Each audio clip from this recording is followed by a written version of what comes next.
Hello Birmingham and welcome to Breaking Bread. This is your food podcast all about the great places to eat in Birmingham. I'm your host Liam and this is Carl. Hello. Talking shit as usual. I kind of said that really aggressive then, like, this is Carl. This is Carl. It's not like we've been spending too much time together or anything. Fucking, we're in our own bubble here. How's things? Yeah, buzzing, man. Buzzing. Yeah, so we've been eating out a fair bit. I know, we've been catching up, man. Definitely I'd say catching up. I've eaten at one place, well, two places, I thought would get mentioned. You've eaten at loads of places. I went au theme first time. My last Michelin star, so that's the 5. Oh no, you've done it now. Awesome. What a place. I know, it's great, isn't it? I've been there a couple of times now and I love it. It looks like it's better now than it ever has been there, so you're probably ahead of me on that one. Yeah, the tasting menu was refined. Standout dish, well, they were all good, but I tell you what, I'm not just being stereotypical. I know I'm Irish, but the potato dish. Of course it is. The potato dish. Even Cy Carlo said about it last night. That potato dish is one of the best things I've ever had. It's incredible. Potato's an amazing vegetable. There's no meat in there either, like, which is surprising. Potato. Well, in that dish, like, you know, you'd expect it to be the big meat main course. That was the star of the show, but for me it was that potato dish. Well, for me and my wife, we both were just blown away. You tend to find this when you ever have a fine dining sort of experience. If there's a potato course, the star's the potato. Like, they don't tend to put any meat with it or anything like that. Yeah, like that. Remember Little Blackwood, potato. Yeah, that was fantastic. That was. There you go. There's the Little Blackwood. Little Blackwood mention. I think we mentioned it in with Andrew Sheridan as well. Jesus. Let's do well every episode.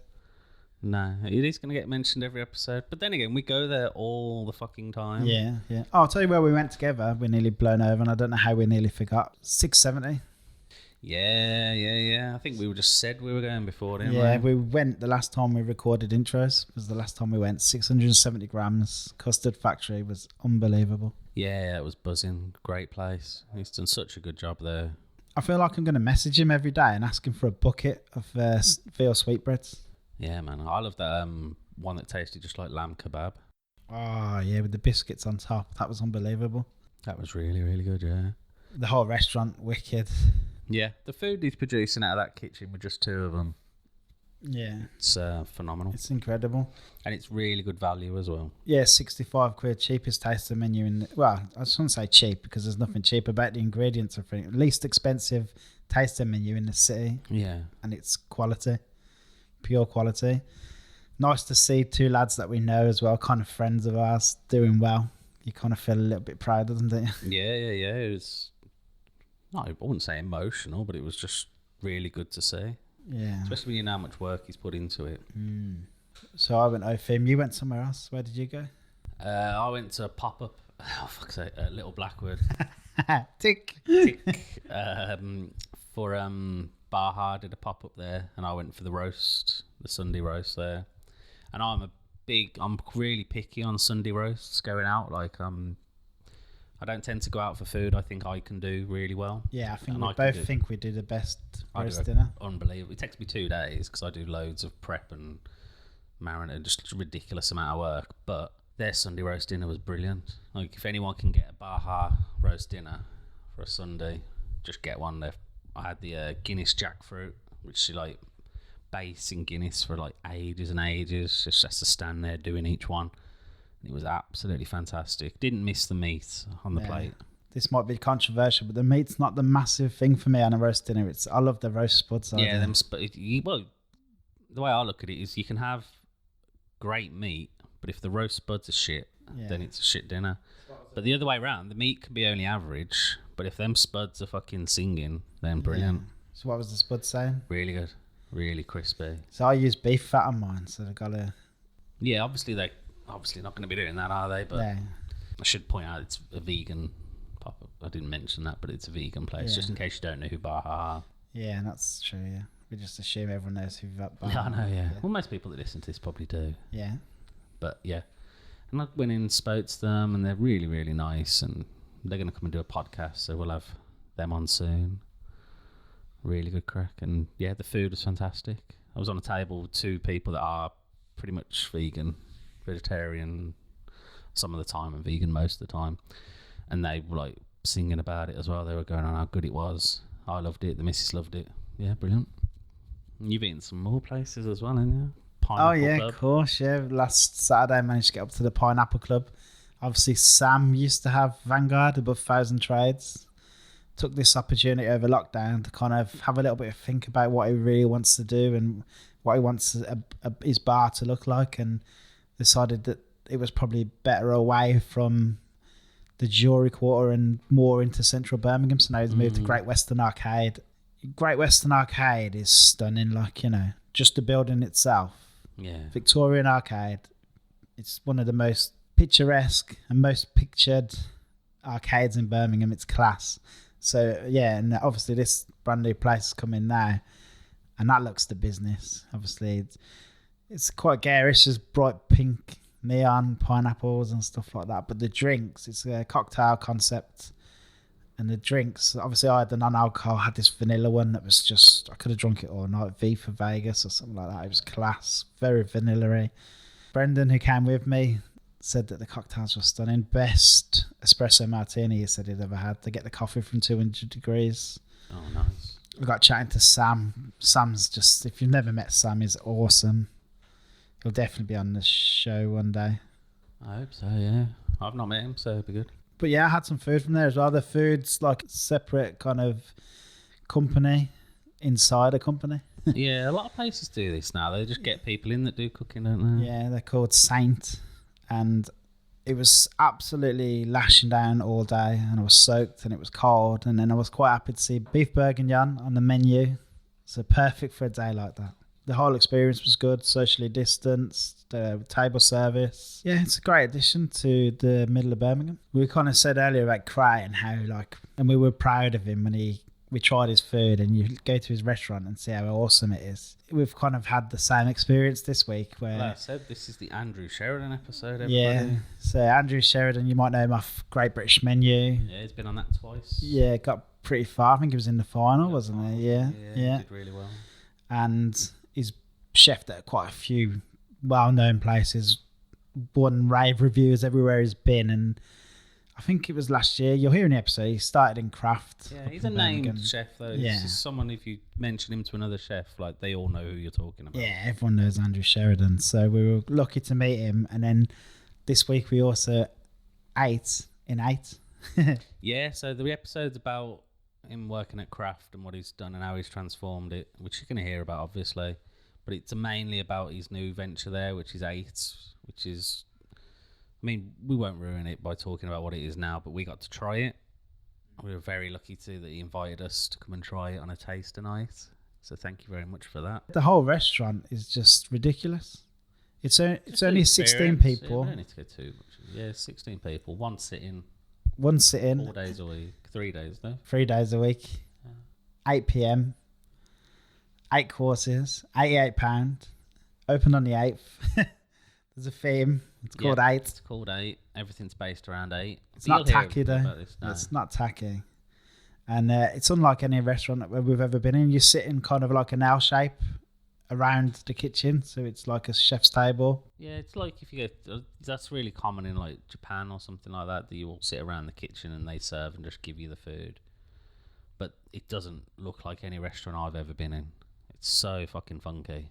Me neither, yeah. I mean... the videos, the lighting, the music. So much detail gone into everything. Yeah, so he says he likes to be in control of every aspect of the whole experience, and the drinks pairing was something he took care of. The drinks pairing, no joke, that's the best drinks pairing I've had with any taster menu. That amazes me because you've ate in some mega places. Yeah, and I drink a lot when I go to these places.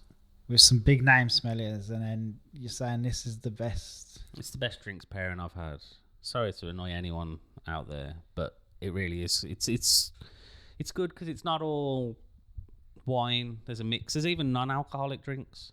Yeah. Which is really interesting. It's good for me. Yeah, you got to actually try some. I got to try, yeah. And then I got to drink yours.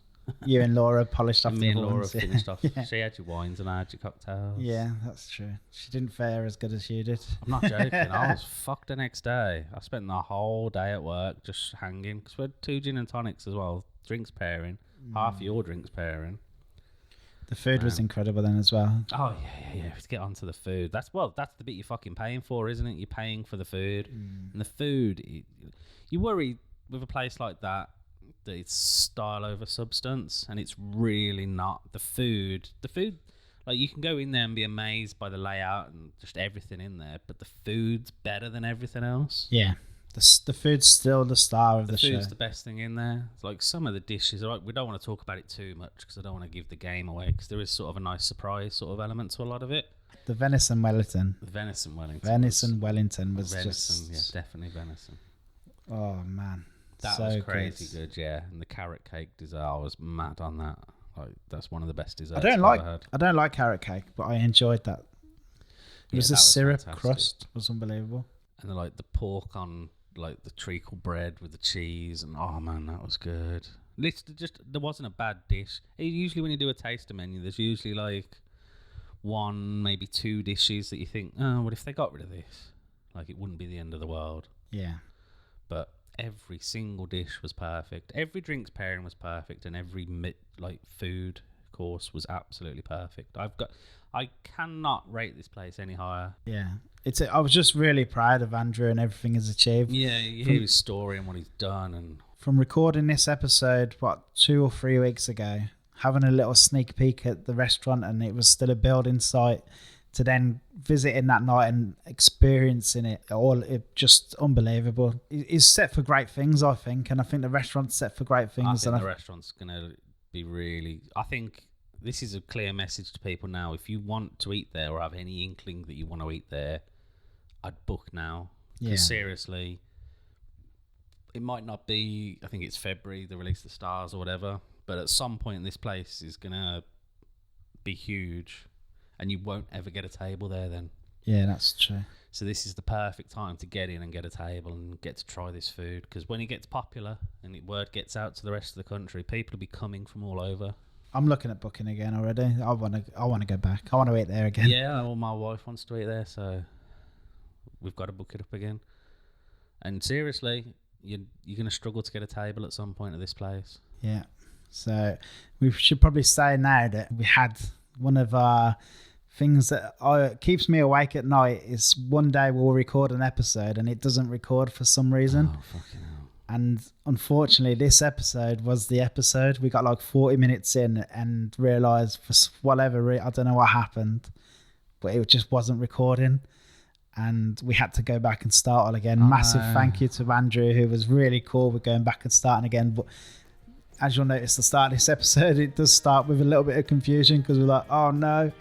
All right, let's just get going and do this again. So I think it comes out well, though. I listened to it there yesterday and I think it's still brilliant. We get all the main points back in. So just massive thank you for Andrew being so understanding. The bloke's 40 minutes in, man, you're like, oh, this hasn't recorded. I could have cried. I knew it was bound to happen at some point, and we're like 2 years in now when it's happened. So awesome, yeah. So hope you all enjoy this episode. Yeah, enjoy and book it, seriously. Yeah, just please book it. Honestly, you need to experience this. Yeah, I tell you, it'll get famous, and you'll never get a table. Ladies and gentlemen, Andrew Sheridan. Hello, Andrew. Hi, guys. All right. You're right. Breaking Bread again. Yeah, nice to meet you guys. Really After sorry. half an hour in again. Well, we definitely know each other now. Yeah, definitely, mate. Yeah, definitely. So, where do you want to begin, lads? Definitely go for craft again, because that was really good stuff about craft. All right. Okay. So, yeah, craft. November, I arrived at craft. Heard about it through the grapevine. Came up, met with Sam and Emma. Came out to have a look at the place. First initial thoughts, I remember thinking, shit, it looks like DFS when I walked in. The place was massive, mate. It was massive. And I got butted up here because I went for a banging meal first at O'Fean with Sam and Emma. And they were telling me all about the venue before we got here and everything. We came and I was like, fuck, look at the size of it. And then the menu came and that was about 27 items on the menu. And I was thinking, geez, but it had a bit of an identity thing. I don't really think anybody knew what it was in the city or what it was meant to be. So obviously, yeah, started and brought a lot of my guys with me. So Jess out front, she's front of house manager. She was my first pastry chef. And then I've got Jake, he worked with me as well. He does all the cocktails at craft. And then Lewis, who's like my rock in there, he's my sous chef. He worked with me in Cornwall, brought him up here, so he's here as well. So he's actually going to take over as head chef at Craft when we open 8. So I'm going to work between the two of them. You're going to be executive chef at Craft then, right? Oh, mate, I don't even You have don't like titles, mate. I hate titles. I'd rather call everyone superheroes, mate. You know, so he's going to become Thor of Craft. And yeah, mate, I'm going to go between the two of them. I'm never sure what an executive chef. When I see executive chef, I'm like, what do you do? What is that? What is You don't cook anymore, so what do you do? No, mate, so he's obviously going to take over that when we open 8. And then, yeah, mate, I came probably the worst time for any chef. I came in December. Christmas. Horrendous, mate. I had to pick up all the slack of all the old menus and everything, which was, not going to lie, it was a shit fight. Absolute shit fight. Trying to do another chef's food and interpret what they've written down on a menu is really hard, especially when you've still got half the whole staff here that used to be here, and every time you're doing something they go, and that's not how we used to do it, and I'm thinking, all right, okay. That must be the worst thing to hear in your head. Mate, it was horrendous, because I wouldn't have minded if it was really good how they used to do it, but it was shite. So were you tempted at any point when you seen how bad it was just to say, I've made oh a mistake? mate, do you know here, what? right? I'll actually tell you about this story. One of them made me a beef Wellington to send to a customer, right? And they've been doing beef Wellingtons for ages, and I'll never forget it. It looked like Moby Dick. It was like a white, all rolled horrendously, right? And I'll never forget. I turned around, and I was like, "What is that?" And I just ripped the pastry off it. You've never seen something so horrific in all your life. That was one of my first Saturdays here, and I just thought, shit, this is going to be a long one, this. But December's always hard anywhere, but it's definitely harder if you've just taken over somewhere. Yeah. So we got through December. Couple of bumps on the way, but it was all good. And then we started a new menu, but we still hadn't found the momentum, and I think people were still a little bit confused about everything and what Craft was. And then COVID hit, and we just, we took that as a time to regroup, have a look at the whole restaurant concept, see what we were doing. Was there a meeting there? Did you sit down with Sam and say, listen, this place isn't right, it's not good enough, it's not where it needs to be, and it's got great potential? We knew that when I came on that we were going to start changing things, and I always think that people jump into head chef roles and all that lot, and they expect things to change overnight. Well, that just isn't life. You can't expect to go into the perfect dream world unless you go and work in an institution that's been there for years and's developed a reputation. You can't just jump in somewhere and expect everything to be perfect exactly how you wanted it from the day dot. I took this job on the attention of, mate, this is going to be a couple of years thing to get it right. I didn't realise that we'd turn it around as quick as we did, because I look at the restaurant now and I'm like, we've done in this restaurant what would take others years to do, and it's beautiful. I mean, you said it's like DFS. It's nothing like that now. Nah, mate, this is I reckon this is one of the coolest dining rooms in Birmingham, and that's fact. We've got everything. We've got, well, it's Instagrammable as well. People can take a picture in the pod, take a picture in the archway, or you can come and sit in a private dining room, which is really, really cool. So it kind of, everything was an evolution of just conversations, and Sam and Emma's have got amazing ideas. They did, it was Emma's ideas to all the wine list, Sam's ideas to put the private dining room and everything like that. But we just bounce ideas off everyone, to be honest with you, and it's just evolution. We did the private dining room, and then the garden came, and then the new bar at the top came, and then all that happened, and then we reopened after COVID had just hit, and after that all started dying down, we reopened the doors, and it's we went from doing 30 covers on a Friday, Saturday night to, just on 117 this Saturday night just gone, and 75 for lunch, doing on average about 650 covers a week. It feels like there's a steady ship here now, and it's getting into its groove. The food looks stunning. You mentioned Instagram maybe a couple of times, or maybe the last time we recorded, but is that always something you've been interested in, is the social media side of things? I think social media, you have to be interested in social media in this day and age now. Not if you look at a lot of restaurants, they still don't get it.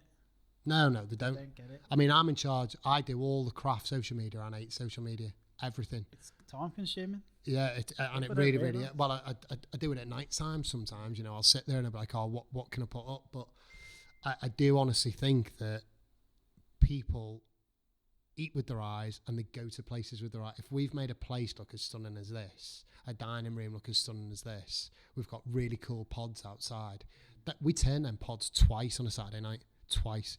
You can fit 8 in each pod each time. We turn them twice. We do the same for Saturday lunch, do the same midweek. We can't get enough of the pods. People just turn them because we're creating something that's a little bit different. But do I think that Instagram and Facebook and these things have got a massive influence in that? Definitely. I can't remember. I could bore you all day with stats about it, so I love it, I do. But I think it's something stupid like 80% of under 25-year-olds check a restaurant out at first on Instagram or Facebook before, well, probably not Facebook, but Instagram before visiting, and they'll make their decision on which restaurant to go to based on what they see on Instagram. Yeah, definitely, mate. Well, you want to see what the food's like. You want to see if it's cool or not. You know, even the way that we do write the menu here. I write the menu so it's really, really easy to read. Because I always hate that when I go out. I think to myself, if I don't know the ingredients on the dish, what do the customers think? You know, I've gone totally full circle as a chef. 3,000 elements on a plate and all these words that nobody's ever heard of before. And if they do, it's a different language. And like we pride ourselves on doing British cuisine and doing it really, really well. So when I write a menu, I've got to pay homage to that. And that has to be the main goal, that when a customer reads it, they recognise every single thing they're reading on the menu. Whether that's beef and Yorkshire pudding or it's apple crumble and custard, you know, but it's got to be served in a unique way, because otherwise you can go to loads of other places and have that. I think we're busy because we're doing that, but we're doing it completely different. Yeah, it looks like food you just want to eat. Like you hear, oh yeah, I want that. I could eat that. I could eat. Next thing you know, you could eat the whole. And do you know what? Even when you're coming down to like the recipes for it, you are basically just taking the same recipes that you'd take to make an apple crumble or a custard, but you're just manipulating them in a different way because the flavour still tastes exactly the same. Who doesn't want to sit there and eat a bowl of apple crumble and custard? And if you don't, you're mad. Is that what people can expect here, British food? 100%, yeah. Well, if they go on Instagram and Facebook, that's what they're going to get.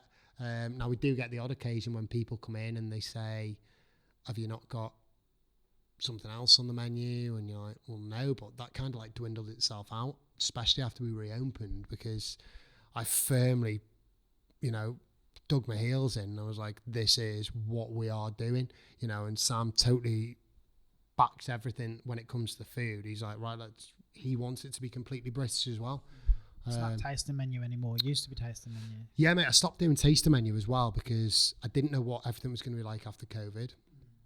And then obviously we had the idea for 8, so I thought, I've got the best of both worlds. We're going to open 8, which is going to offer a taster menu. So let's just keep craft a la carte. Let's not confuse people with loads of different menus. Let's do one menu, do it really, really well, and then change it whenever it needs changing, whether that'll be every 3 months or every 2 months.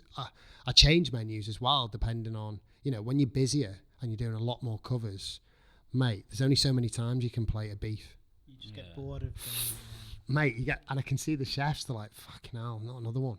So we change the menus to keep people excited. So once we've changed one menu, we'll carry on working on the next menu straight after it. Also, if you've got a taster menu in this place and in 8, well, 8 why would you want to get 8? Exactly. That's the USP of 8. That's why. Yeah. That's there then. No, exactly. So that was one of the reasons for doing 8, and we were looking at another site to do it, and then we just said, well, why bother paying rent and rates on another site when we can just cut DFS up again and build another room there? So that's basically what we did. That used to be the old bar. Yeah. Used to be the old bar at Craft. So the menu here is that the food you've always done? No. So God, back when I first started, 14 years ago when I was 18, I kind of like fell into chefing.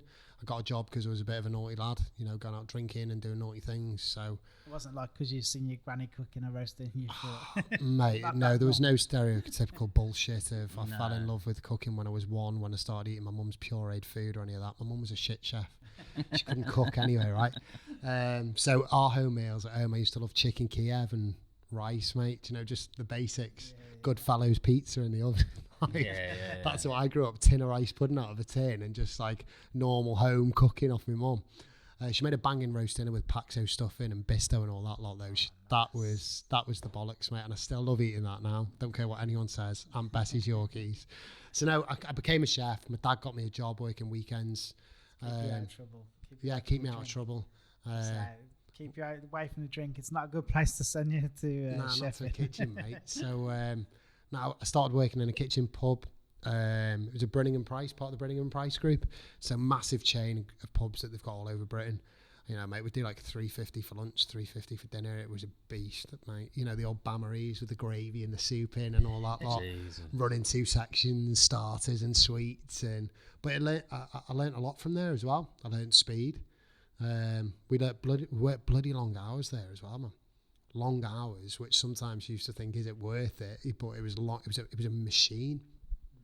You know, I could remember on a Saturday, you might go through. We used to get buckets of chips brought in. So you might go through 60 odd kilo of chips on a Saturday. That's insane, mate. Jesus. Insane for chips, just in a pub. Do you know what I mean? 4 trays of sticky toffee pudding, 100. That's it. Like everything comes with chips mate, as well. 100 portions out of each sticky toffee, and you go through four trays of it, mate. You get 100 out of each tray. It was mental, mate. Butterscotch sauce. I used to make like 20 blocks worth of butterscotch sauce, 20 blocks of butter. So a whole 3 kilo bag of sugar and like 4 double cream, mate. In a big stock pot. That's how much we were going through there. It was mental. See, I worked there for like a year or so, year or two, I think it was, and then I moved to another place with a lad.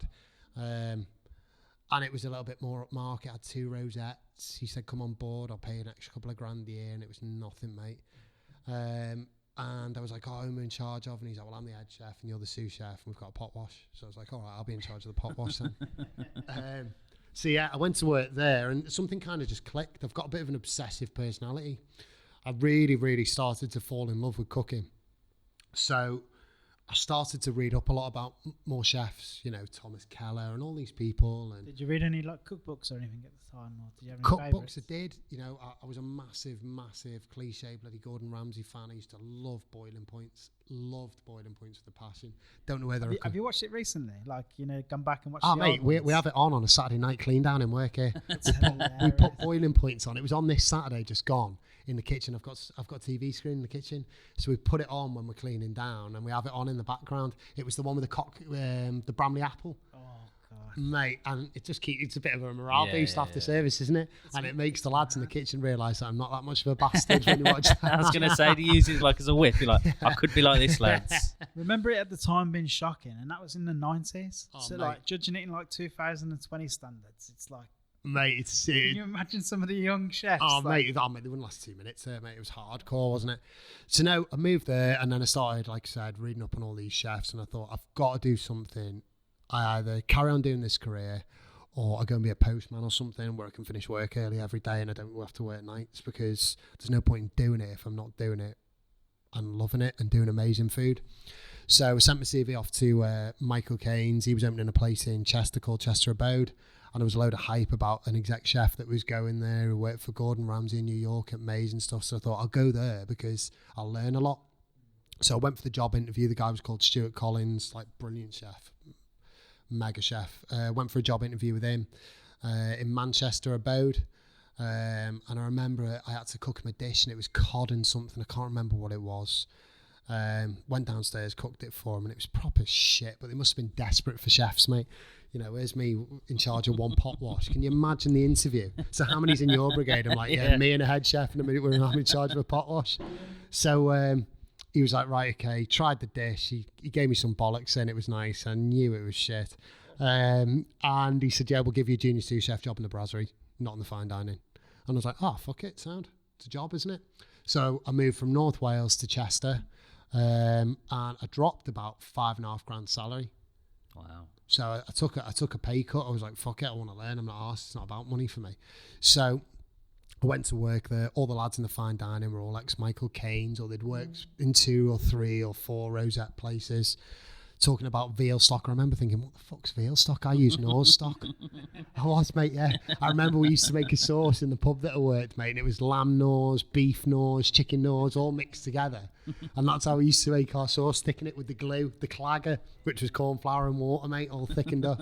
And they're like, veal stock, I'll get that on 48 hours. And I'm thinking, fucking hell, it's a long time for stock, isn't it? So anyway, I was downstairs in the brasserie and it was steak and chips but really, I'm saying that dull, really good steak and chips, really good burgers, proper Caesar salad where you had to poach your egg to order, not pre-poaching your egg and all that shit. And you had to do fresh bacon crisp between 2 trays, and you had to make Caesar dress, and I was used to buying it in out of a bottle. So it was good to start there because it was a massive learning curve. And then after about 4 or 5 months, new opening, brutal. Everybody's working long hours. Everybody just started to fall. Go, leaving left, right, and centre. So in the end, it actually just became me on my own. The head chef had left, the sous chef, the chef de parties had all walked. And I was like, shit, I'm in charge of a pot wash again. So it was just me and the pot wash in there. And then there was a lad downstairs that used to work in the stores called Warren. And he used to pop up and see how I was. He used to bring the veg up from deliveries and stuff. That's what he did. And he used to jump on the fryer for me, like proper good lad. He's a chef now. So he used to come up and give me a hand peeling spuds and stuff like that, which was really, really cool. And yeah, it was just me and him, mate. Me and him. I used to think it was mental some days. I'd talk to myself, even how long on a Caesar salad. And I'd be like, 2 minutes, chef. And I'm like, come on, you wanker, how long? You know, it was brutal. But I thought if I stay, then I'm proving to myself that I'm meant to be here. And hopefully something good comes of it. So I've been there on my own for about 5-6 months now on my own, just flat out. And a competition came up called Most Up and Coming Chef in Chester. And there was like the Grosvenor in Chester, Simon Radley, there was one of his lads, and there was Carden Park, a guy called Graham Tinsley at the time, a couple of his lads, they were all in it. And I thought, fuck it, I'm going to enter it. What have I got to lose? So I went to see Stu and I was like, I'm going to enter this. And he was like, oh, all right, okay. And I was like, I was determined to do my own dishes. I wanted zero influence off anyone. I thought, if I'm going to do something like that, it's me. If you win it, you want it to be you that won it. Or if it's shit, it's on me. I know that I'm just going to be one of them guys that has to cook somebody else's food for the rest of my life because I'm shit. You know, so I entered the competition, did it, thought nothing of it, went to the awards like 4 or 5 months later. Everybody was there. I think there was about 1,000 people there. They said my name and I was like, fuck, I can actually cook. So totally unexpected. I remember actually jumping up. Do you know when they've got all the screens and everything up? I remember jumping up and going, fucking get in. And everyone was like, all right, okay. Just like such a reaction, mate. 21-year-old lad, a cocky bastard as well. Did that, came back, and after about 2 or 3 days, Michael Keynes and Stuart came to see me, and they offered me exec sous chef job upstairs in the fine dining. I was like, what? I was like, are you serious? I'm in charge of a pot wash here at the minute, and my mate Warren comes and gives me a hand on the fryer, and they're like, listen, now you've proved yourself, we want you to come upstairs, we think you'll be really, really good. But in all that time, I didn't realise I was learning how to do the orders myself, and I was going upstairs and I was doing the orders for the guys in the fine dining because they were still working when I'd finished. And it was strange. I was teaching myself a skill set that at that time I probably would have never had the chance to learn, but because I'd stuck at it, I put myself in the position where I had to learn it. So it was a massive learning point for me. So I worked upstairs. I remember my first shift up there, they were doing like purees out of bottles. Puree went everywhere, mate. Everyone's pissing themselves. I was on the pass and I was thinking, fuck. So I remember going home, buying like 2 jars of mayonnaise, bringing a squeezy bottle home and filling the bottles up and just learning how to do these puree swooshes. I mean, we don't even do them now, mate. Do you know what I mean? Learning how to do learning how to do these swipes, or even with, do you remember with the spoon? The old swipe with the spoon, learn how to do that. And no, went back and I absolutely loved it there. In a mix of all that, I had a little girl and we ended up moving back to Wales just because the hours that I was doing, and I thought, right, okay, let's go back. And my career just took a fucking plummet, mate. There's some good lessons there for any young chefs who are listening now, though, because a lot of people would have just turned around and said, do the order. Fuck that, that's not my job. I'm just here to cook and then I'm off home. And there's opportunities, really. If you look in, even that first place, you said the food wasn't the best standard. It was just pub grub. But you learnt your lessons. You learnt lots of lessons there, and you learnt about speed. And every single place that I've ever worked, even the second place, like the Groyce Inn, where I said it wasn't the best. You know, I'd never done a breakfast shift before. Yeah. So breakfast shifts, if anybody's ever done them before, you know, hungover. You're either hungover. It's one of them things you got to drag your ass out of bed. But it made me later on in life realise that if you fuck breakfast up, you've ruined the whole customer's experience. Mm-hmm. So it's the last thing they remember you on, and I'll never ever forget that. So I remember when I went to work in a boat, they did breakfasts there. So when I went upstairs into the fine dining, the lads in the fine dining restaurant had to do breakfast. Now, if I hadn't worked in the Groyce, I would never have worked a breakfast shift before. Yeah.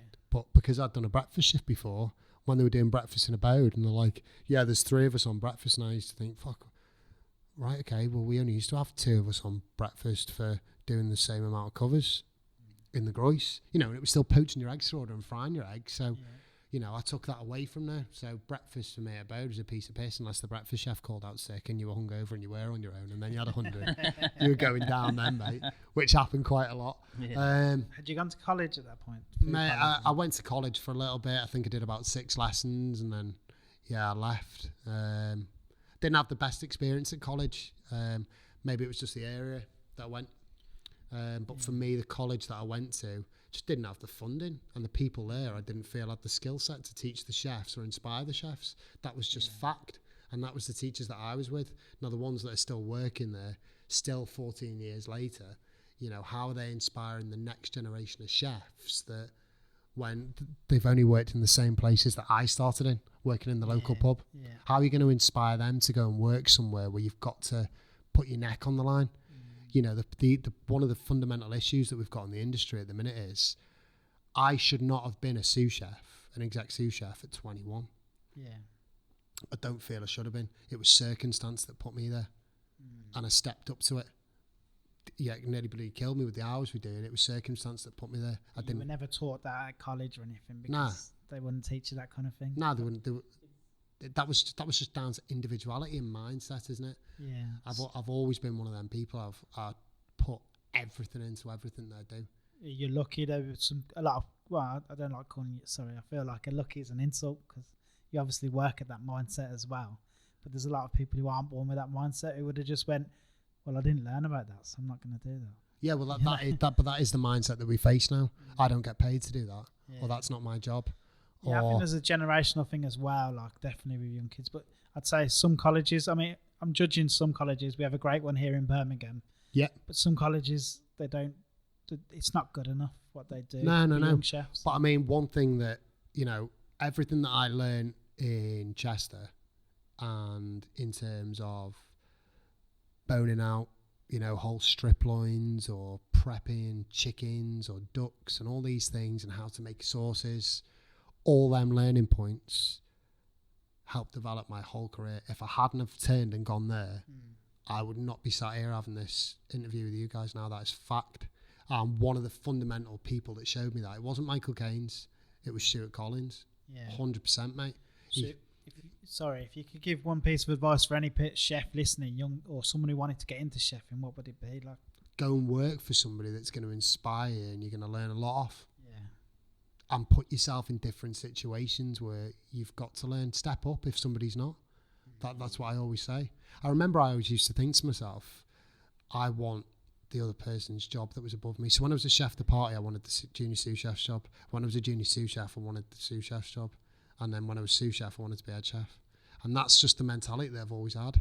And when I left Chester and I went to Wales, it was a shit fight, mate. I couldn't get a job. I was, you know, they were like, you're too young. I was like, yeah, but look where I've worked. And like, yeah, the food that you do there is too posh. So it was a massive kick in the teeth for me. And then I went to work for a place called Chateau Rianfa, and they did like weddings and stuff like that.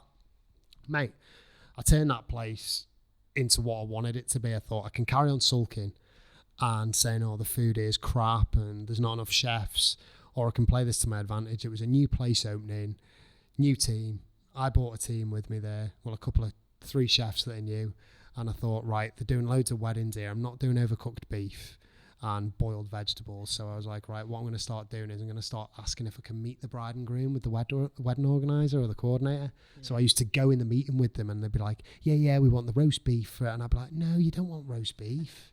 I'm like, why do you want that? Oh, because my mum and dad like roast beef. I'm like, whose day is it? You want to come up with something special? What's your favourite food? And they'd be like, Chinese food. And I'm like, well, why don't we do some sort of like Chinese main course that's really cool, like a pressed belly pork? And they'd be like, oh, that sounds really nice, doesn't it? So I basically helped them, push them along in doing something because I didn't want to do the shit food that they wanted to do. Yeah. And again, that place was cool because that taught me volume and weddings.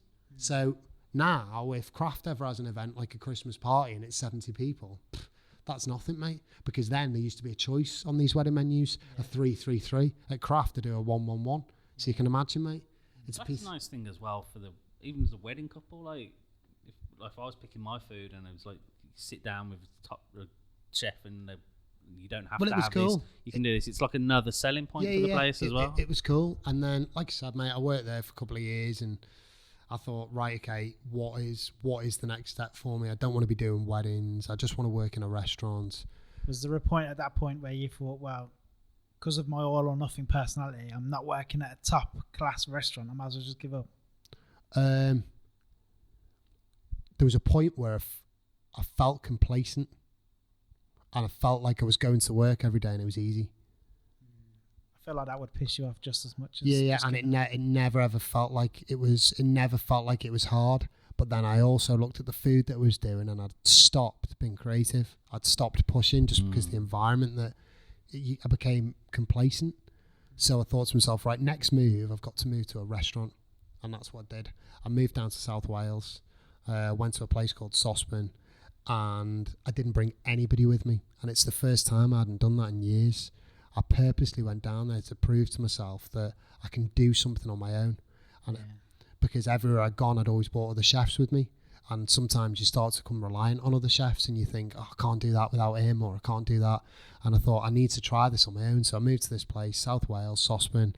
Was it already established when you went down? Yeah, mate. It'd been open for about two years. It was in the Good Food Guide. It was in the Michelin Guide. It had 2 rosettes. Nice. You know, it was already established. But it's a very well known place. So yeah, that kind of like lost its way a little bit in terms of like food offering. A chef had left like a year before I went there prior, and they were up and down with chefs.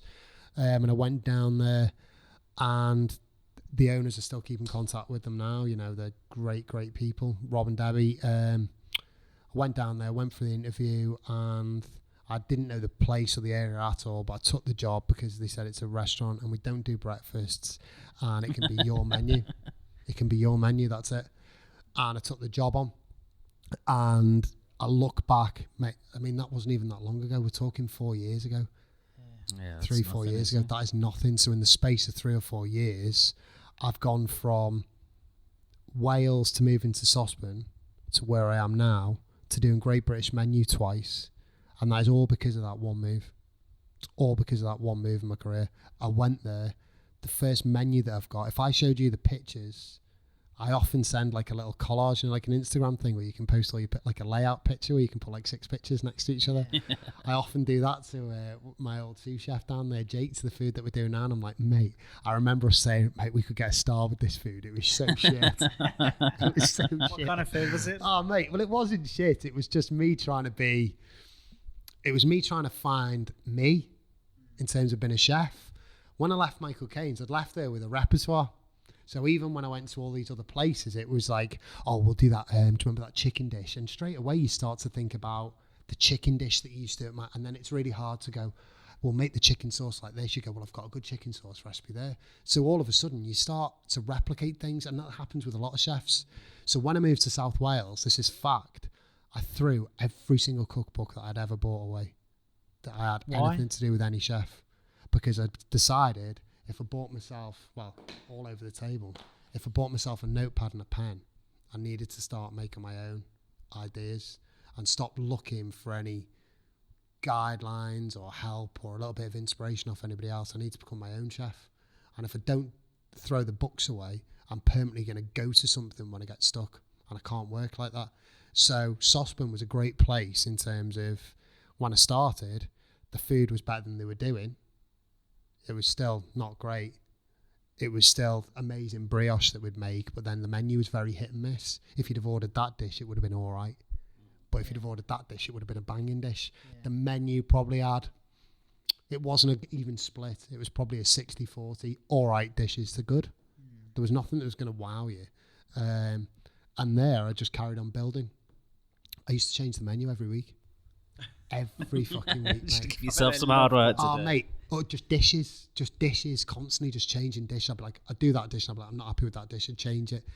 And then before I knew it, I started to get like this style where I was like, let's start cooking food that I kind of like to eat. And I started going down this like experimental route for a bit, where it was too many fucking elements on a plate, 97 purees and lamb cooked 12 ways. You'd have the heart, the bloody leg, and the arsehole if you could have. Do you know what I mean? It was just trying to be too experimental, but it just didn't work. So I got a phone call then. It was off Great British Menu, and they were obviously struggling with chefs to get for the Wales region, so they fucking rung me. And they asked me to go on. I was against Chris Howard and another guy called Jason, who actually took over from me at Chateau Rianfer. So you can imagine, could you imagine me then? I was thinking, fucking hell, I've got to go on this, mate. If he beats me, I'm done in here, aren't I? So I went on anyway, and I was just happy to get through to the chamber on a Friday. I went in and I was 2 points ahead of Chris Howard. I remember I got 10 off Paul Ainsworth. Could have cried, man. What dish was it? Remind me. It was Nurse Onion's rice pudding, and that was my nan's rice pudding dish, yeah. So it was her rice pudding, so he gave me a 10, and I was like, what the fuck? I just didn't expect it, and I was like, oh, shit. This guy's got 1 star, and I'm like, who am I? And I'm thinking, do you know what, mate? I was like, I've only been here a year at Saucepan at the time. I was like, I need to just carry on. So I'd done that series, and then it must have been fate. The second series that they were doing, somebody pulled out of the Wales region, and they pulled out last minute, and they rung me and said, do you want to come back and do it again? And I thought, fuck it, yeah, I've got nothing to lose. And in that time, I'd stripped everything back that I'd been doing at Saucepan. I'd really taken in what I've been watching other people doing. So I took in like Chris Harrison. I was like, well, he's got a star. There's not that many elements on a plate, and I'm killing myself here trying to do too many things, to too many techniques and impress too many people, and it's killing me and it's killing the chefs. It's killing the food. You know, there's better having 3 good things on a plate, amazing things on a plate, than 10 mediocre, isn't there? So in that time, I thought, do you know what? I'm going to do it again. So I did it again, and then I won the Wales region. What did I get? 2 9s, 8 and a 7. So then that was off Phil Howard, which I was shitting myself with. I was like, fuck, it's Phil Howard. So I did that, went into finals, met some amazing chefs in that. Met Cray, he's been on here, you know, still a mate of mine, banging chef. And some other great chefs, Luke Selsby, Adam Reed, all these sort of chefs as well. And I thought, I haven't done too bad now. 2 years after moving down to South Wales, and it seems like I'm starting to get somewhere. You know, it wasn't about like just getting a dish to the bank or anything. It was just about like self-achievement for me, and just been on something that chefs that I've aspired to be like have been on. And then I was on it, and I was thinking, all right, well, this is pretty cool. Yeah. Would you do it again? Yeah, because again, mate, since when was the last time I did it? 2019? Yeah, 2019, mate. My food has evolved so much since then. I was still in Saucepan then. I was still in Saucepan the last time I did Great British Menu, which is mental. What's made it evolve so much? Just seeing other people. Like... No, do you know what's made it evolve? Just moving to craft's made it evolve. Fact, moving to craft. The fact that when I came here, Sam said to me that he wanted it to be a British restaurant made it evolve, because, as we all know, Saucepan closed down overnight through nobody's fault. It was just something that happened with owners, you know, out of my control, closed down overnight. It's very popular, as I said before we started recording. The amount of love that it got when it closed, I've never seen that before. Yeah, mate. Well, let's see if the love refires again soon. You never know. But no, I did a little stint down in Cornwall, and I was heartbroken after Saucepan left. Can you imagine? Like, I was on such a high, and everything was going. And I honestly believe we were so close in just getting the product exactly how we wanted it to be for the first time, and it was bloody heartbreaking. So I took a job down in Cornwall, basically just to get the fuck away from everything. I thought, where's the furthest place I can go? And I found it. I went to Cornwall. I went to Port Isaac, mate, and I didn't even go down there with any aspirations. I took the team down from Saucepan. Yeah. Basically, I needed to find a job where I couldn't split anybody up. I didn't want to break the team, because the team were everything to me. So I bought the chefs, I bought the front of house manager, I bought the barman, moved them all to Port Isaac, man. We all moved into one house together. Wow. I brought us all down there, so we moved down to Port Isaac, and mate, we did bloody good there, man. Yeah. We did good there. I think 10 out of 10 in the Telegraph, 10 out of 10 in the Guardian, Michelin guide within 6 months, Good Food Guide within 6, AA guide. You know, we did bloody well. And again, things happen out of your control, don't they, with certain things? And, you know, it was fate. I met Sam and Emma, found out about craft, came up to meet Sam and Emma, and I bought into them too more than anything. If anything, do you know, when I first met them, do you know what it was? I trusted them. Yeah. Trusted them, mate. I've been shit on so many times with people that I've worked for and owners and just how they treat staff. I met Sam and Emma, and it's the first time in my career I actually believed what they were saying. I trusted them. You said you learn everything from every role. What did you learn from Port Isaac? I learned from Port Isaac, don't believe everything anybody ever says to you.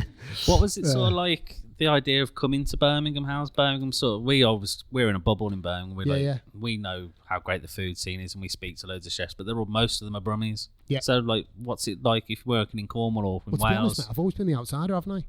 I've always been the outsider. I went from Liverpool to Wales. I've gone from North Wales to South Wales, which is like from going up north to London, you know, and then I've gone to Cornwall. I've always been the outsider. Yeah. And you know, mate, it's always the same. When I moved to when I was in Port Isaac, I was a stone throw away from restaurant Nathan Outlaw. I was opening a restaurant up that did a taster menu, and my taster menu was half the price of his across the road.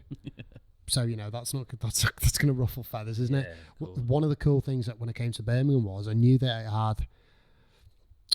I look at it like a really good platform as well. Probably the best platform that I've ever had in my career, because it's the second largest city in Britain.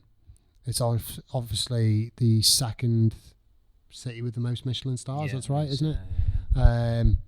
So if anywhere's going to get a platform for me, my team, my food, and my career, it's Birmingham. I wanted to go to a place where it had volume of people coming through the doors to try your food, because only then, you know, you're going to succeed. You know, working in Port Isaac, it's all well and good in the summer.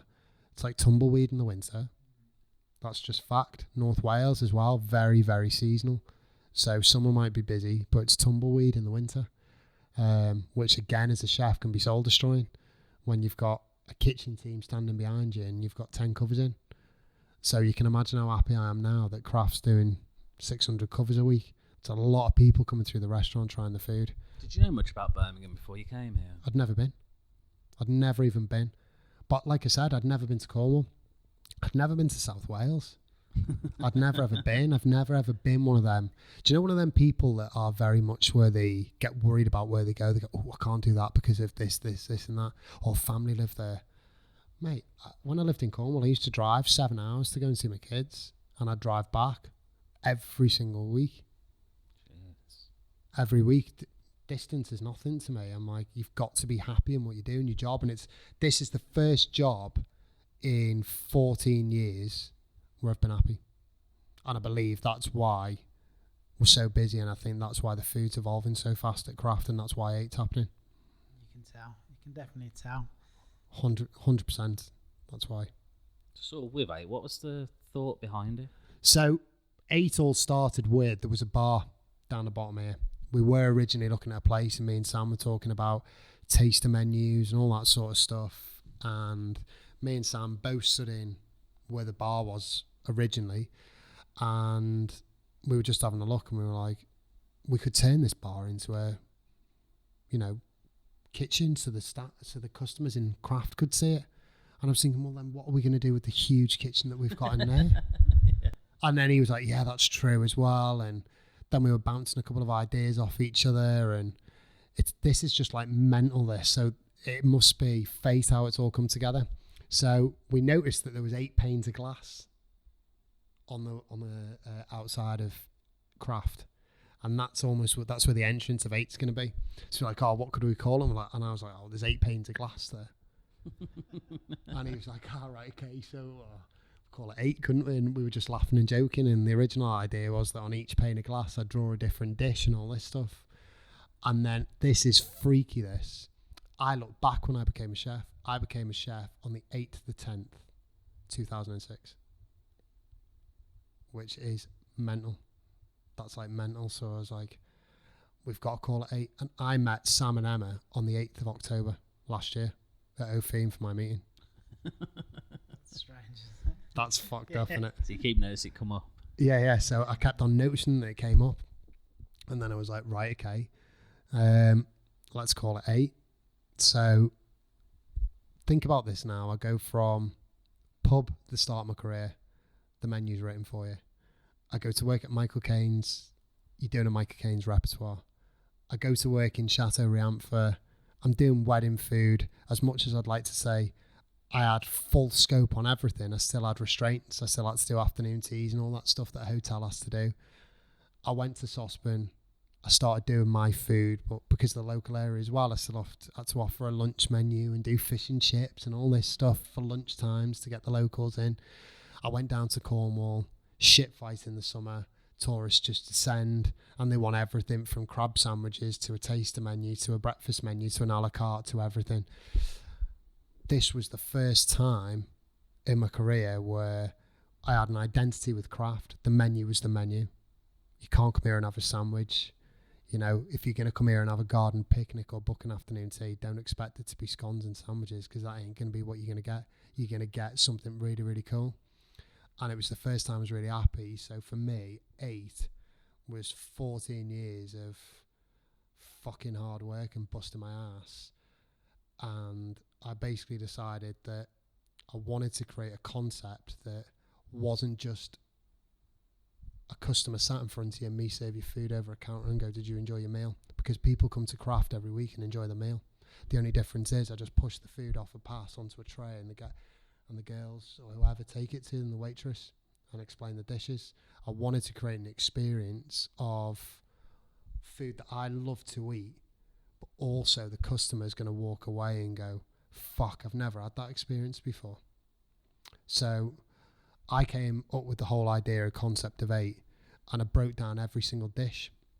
So when you look through the menu, every single dish has got something to do with the number 8. So V8, for instance, that's a juice, V8 juice. It's a power fruit juice with 8 different vegetables in it. I was like, okay, that's really, really cool. And I'm all for fitness and stuff like that. So I'm like, let's come up with a really cool interpretation of that. So I came up with that. Then I had a look at another dish and I was like, what's the chemical symbol for oxygen? It's 8. So I was like, okay, what happens when you open a bottle of wine? It oxidizes. When it goes off, it turns to vinegar. All right then. So why don't we call the dish oxidized, and then we'll marinate the beef in the oxidized wine, and then I'll come up with a dish all around oxidized wine. What things need to live? Oxygen. So let's do a dish with let's put SEPs on the dish as well, because the chemical symbol for oxygen is 8. Things need oxygen to live, so I'm going to put mushrooms on it.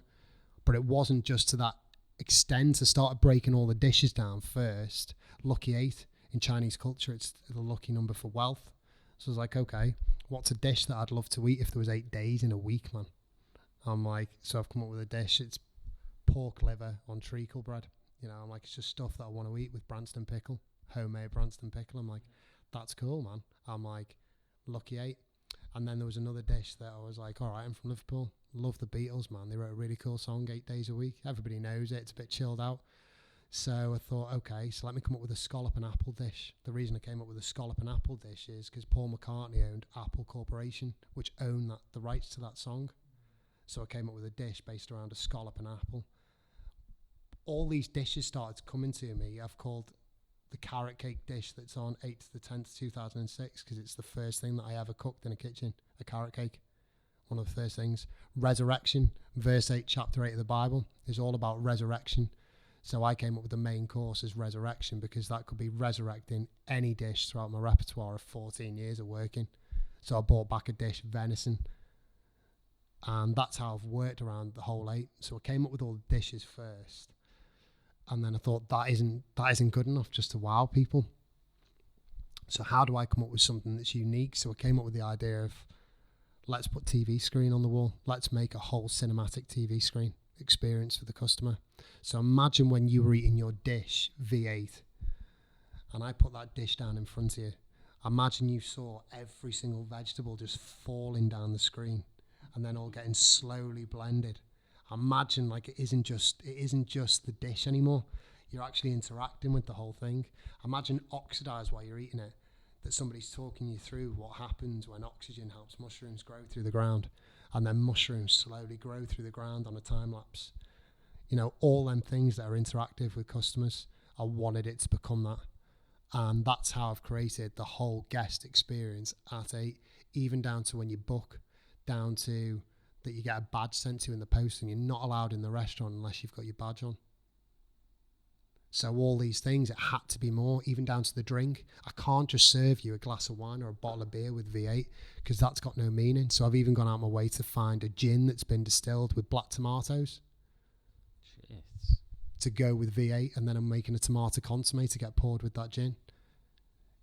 Have you done any reading into like Professor Charles Spencer's work and like like Heston and how like lighting can affect? None. I've done absolutely none, and I've carried on doing nothing like that for years because it was all based on when I threw the books away when I moved down to South Wales. My career started, I firmly believe, when I moved down there. Fact. I put myself on the map.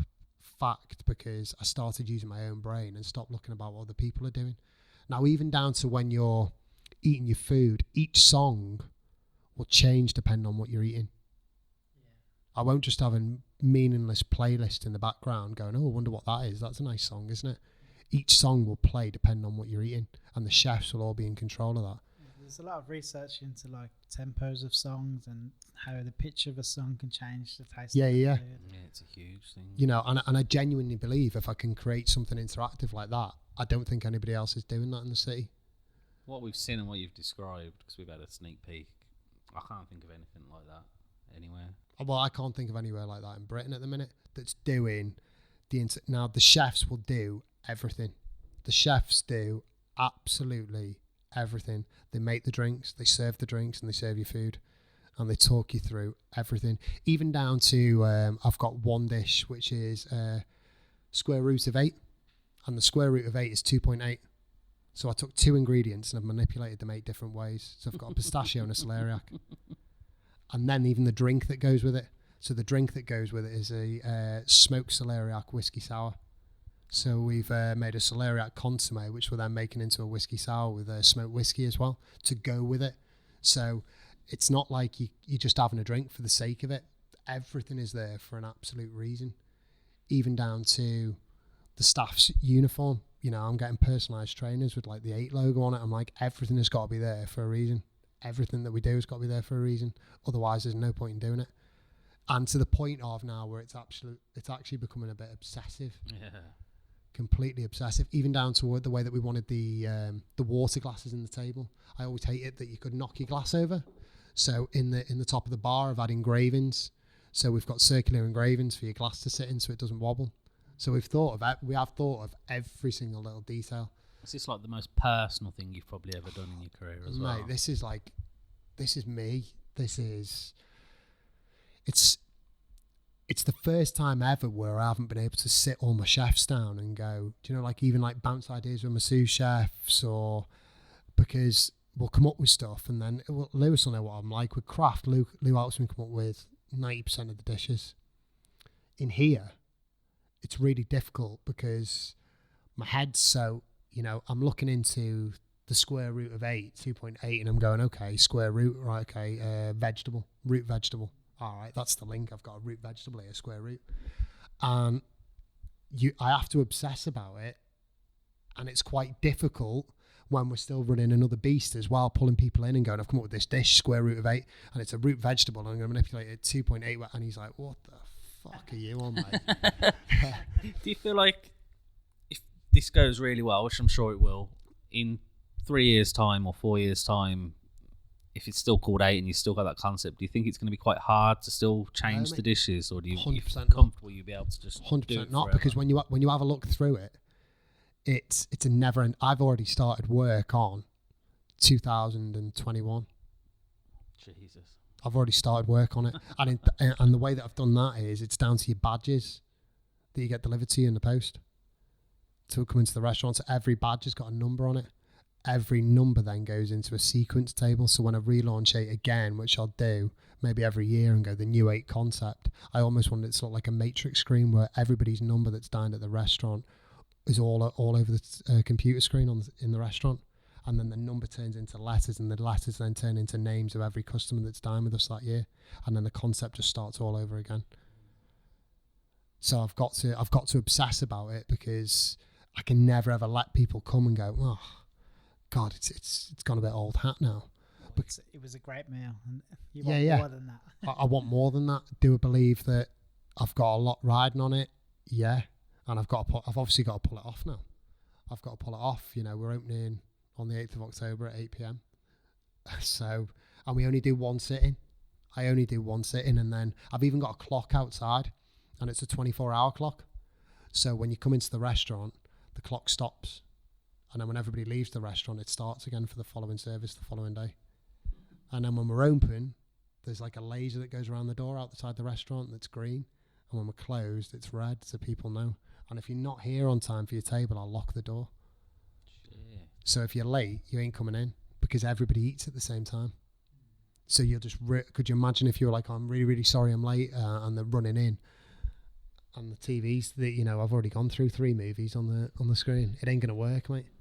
It ain't gonna work. So The experience it's not dependent on having 8 people in the room. No. no, it's not dependent on that at all. You know, have I looked at bookings at the minute? Yeah. Have we got bookings? Yeah. Which I'm really, you know, I was like, shit, we were having bookings 4 weeks ago for it. So I'm like, to say that we were having bookings 4 weeks ago is bloody amazing. I'm like, I haven't even opened yet, and people have to pay up front in full. Yeah. You've got to pay for full before you come. So That's good, because what I was getting at was I'd be worried about no shows affecting the experience, but if you're not going to no show after paying the full. No, of course. no. So I think I just think it's something that's dead exciting and dead unique, even down to like the posts and everything that we're putting on social media and everything at the minute. Everything is there for a reason. So when people are looking at things and going, what the hell is this? Everything I've done will be incorporated into it. We're going to open up, you know, and fingers crossed everything goes really, really well, because I'm so excited. And everybody that I tell the concept, like, they get it when I tell them it. Yeah. So I'm like, if people get it when I'm telling them it, imagine how they're going to feel when they're eating it and they're seeing it. Yeah. I think that's really, really powerful. I think it goes beyond just giving somebody a plate of food. What days is it? Same as Craft. So we're only open Wednesday night to Saturday night. And then we're just going to see what demand's like, you know. Is there a demand for lunch? Maybe. We could have a lunch. Somebody messaged the other day and said, are you going to open at 8 o'clock for breakfast? And I'm like, Just nope. about to say that. It's another 8 o'clock breakfast. I'm like, no, I've done the breakfast shift. I'm done, thanks. But no, I think it's cool. There's room for a taster menu breakfast course. Like, that's got to exist. Imagine that you could go somewhere and have like a whole taster menu, 14 courses, and it was all breakfast. I like that. 8 taste the cut. Yeah, you might be the only two there. Yeah. I'd definitely be the front of the queue for that one. Hardest thing for 8 though was it was writing the menu. It was writing the menu and the concept of it. I've never ever put so much effort into mentally like GBM was a walk in the park, coming up with an idea if it was NHS or something compared to this. Imagine coming up with a menu where everything is based around one number. That was I was like, what the fuck have you just done? But actually, it's like anything, isn't it? The more I've never been so interested in a number in all my life since I started researching it, and it's amazing how many things you're like, wow, I never knew that before, and how many things that are actually incorporated into food with it. But it's obviously now just showing everybody what I'm doing, which is exciting. Mega excited, like I can't wait. Yeah, I'm buzzing for it. It looks great. Such a great concept as well. It's something different in the city, isn't it? You know, I had to try and how do I compete with places that have been here for years, like you say, people that have been around in Birmingham, chefs that have been in Birmingham for years that have got a chef's table. How do I say, okay, come to my chef's table then? You know, these places have got reputations, they've got stars. You know, Craft's busy, yeah, but it's a lot different if you're saying, I tell you what, come and eat my £88 menu, because then they'll start going £88 per person. There's a couple of other places in the city where I could go for that, and I'm like, all right, what about if I came up with a concept that nobody else has got, where it's gone beyond food? It has to go beyond food, because if I don't, I should have just opened that chef's bench up table and just served the food into Craft. Do you have any aspirations for a Michelin star? Do you know what? I stopped all that. I stopped years ago, thinking about. I honestly believe if you're just really, really happy and cooking the food that you want to cook, if things come, they come. But I'm like, I'm not chasing anything anymore because I've got everything I want in there, you know. And if people recognise that that's what sort of standard it's worthy of, then great. If they don't, and I'm happy and the restaurant's full, happy days. Yeah. That's totally how I think now. I've worked way too long in this industry. I've worked, where you're like, oh, I think that we're going to get a star. I think that we're going to get a star, and you don't get it, and everyone's all down, and then you're thinking, do you know what, mate? Fucking hell. I think if you push too hard, you're never going to get it. Yeah. And again, I don't believe that your identity comes out. I think once you start to relax and you start to say, this is me and this is the food that I'm cooking, that's when you become more noticeable. Yeah. That's fact. And start cooking for you instead of cooking for everybody else. I honestly cook for the team and food that I love to eat at Craft. That's fact. I don't cook for what if they don't like that or what if they don't like that, because everything we put on, I know people are going to like beef and Yorkshire pudding. I know on the last menu we did a take on ham, egg and chips. I'm like, seen that looked awesome. Mate, I'm like, people are going to order it. It's ham, egg and chips, isn't it? Yeah. Even when they order dessert, I'm like, who's not going to order rice pudding? Lewis, who's going to be head chef in there, he's just put a dish on, and it's basically his mum used to make him gingerbread cake with mandarins, and she used to put cream cheese in it and then pour the syrup over the top of it. All right. And he's put his mum's gingerbread cake on. So basically we've done our interpretation of ginger cake. So it's a ginger sponge which we bake to order, so it comes hot out of the oven. What's nicer than that? We've done mandarin syrup, mandarin sorbet, and we've done like a grated chocolate. It's amazing, but it's just another memory, and it's something that people can go, oh, what's that? And you go, do you remember Jamaican gingerbread cake? And they're like, yeah, man, I remember that. So, and that's how we've done the whole menu. It's like, if we do mashed potato on here, I'm like, make sure there's shitloads of butter and cream in it. Yeah. I'm like, it's got to be the best mashed potato that they're serving in the city, man. And it's the same with a lot of the other stuff. We've just put smoked salmon and cream cheese on. It's smoked salmon mousse, cured salmon, treacle bread. It's just delicious, mate. And it's flying out because I've just wrote smoked salmon and cream cheese on the menu because everybody knows what that is. Yeah. I've got salted beef and pickles. That is, I go through about 24 kilo of salt beef a week. Shit. They get 3 slices. That's just like mental. And that's kind of, even when you come and sit and eat and you eat the food in there, there's nothing. I've made sure that the menu's something. Sometimes I get a bit disappointed because I think that some people's menus can go so off track. It's just weird. Yeah. And especially when you're eating a taste menu, I want you to eat every course and go, fuck, I'd love another bite of that. Not like I'm putting that in my mouth and going, what was that texture? What was that? I'm like, the fundamentals of it are, you put it in your gob and you just want to keep on eating it. Yeah. And I think once you start going off track and doing some, weird shit, I'm like, that just isn't me. I've gone right back to my roots. I've gone total full circle. And all the food that I eat is all the food that I want to eat when I'm at home. Just done in a nice way. It happens to be food that most people want to eat. Yeah, exactly, mate. Yeah, and that is it. Everyone was going on about bloody all these other places in Birmingham that do cocktails, the Alchemist, and all this palaver with the dry ice and all that shit. And I'm like, listen, guys, let's just make banging drinks. Yeah. Let's serve banging beer. I'm like, fuck what everybody else is doing. Does it taste good? Yeah, it tastes good. Yeah, exactly, mate. I'm like, just, we don't, when I go out to eat, I don't go and eat in bloody O'Feem and go, let's do something. I go and eat there because I want to eat there. Yeah. I genuinely never go out as like I don't want to go out as like a critic and go, have you been there? I'm not, but mate, I go out because I just love eating food. Yeah. And to be fair, so far this city, it's got banging food. Yeah, it's rewarding, isn't it? Oh, mate, like dirty burgers. I'm like, I went to OPM like before lockdown, just banging, mate. Yeah, Bonehead. OPM's great. But Bonehead, don't get mate, started. I should have a gold card there, mate. Honestly, the delivery guy knows exactly who I am now. Yeah. Hothead burger, yeah. Oh, mate, it's just everything about it. Even the strips, mate, and then potato tots. I'm like, that is proper cooking to me, mate. Yeah, it's lovely. It's probably my favourite place in Brum. At least one of them. You haven't tried 8 yet? I haven't tried it.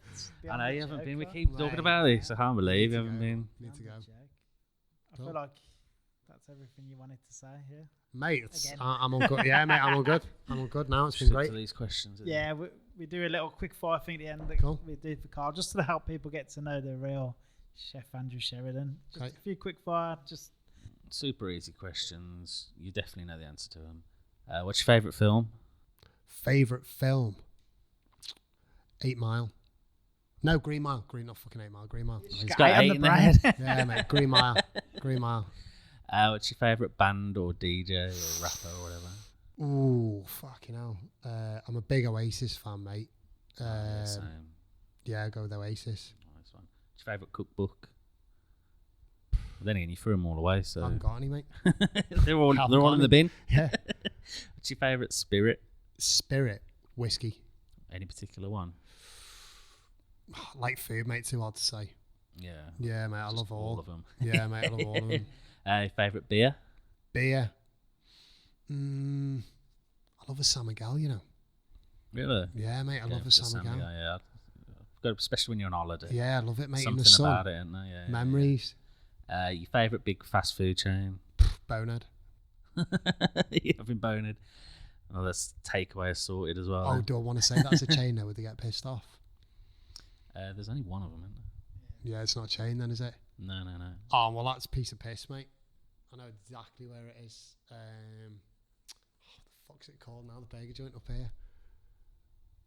Five Guys, mate. Five Guys, yeah. It's a Every great day of the week, answer. Five Guys, mate. It's great, isn't it? Mate, anybody that said that shit, I said we were having this conversation last week in the kitchen. I'm like, why shouldn't Five Guys have a star?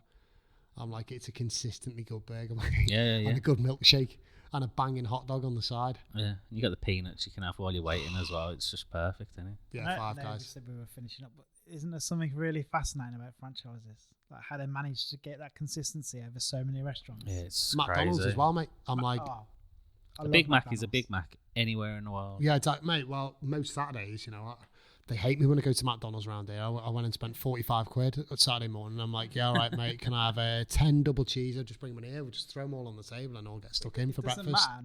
Wherever you land in the world, you know if you see them golden arches, you won't starve. Yeah, exactly, mate. The food's awful Yeah, there. You yeah. know you can go there and you'll get a Big Mac. Yeah, exactly. You know. Banging.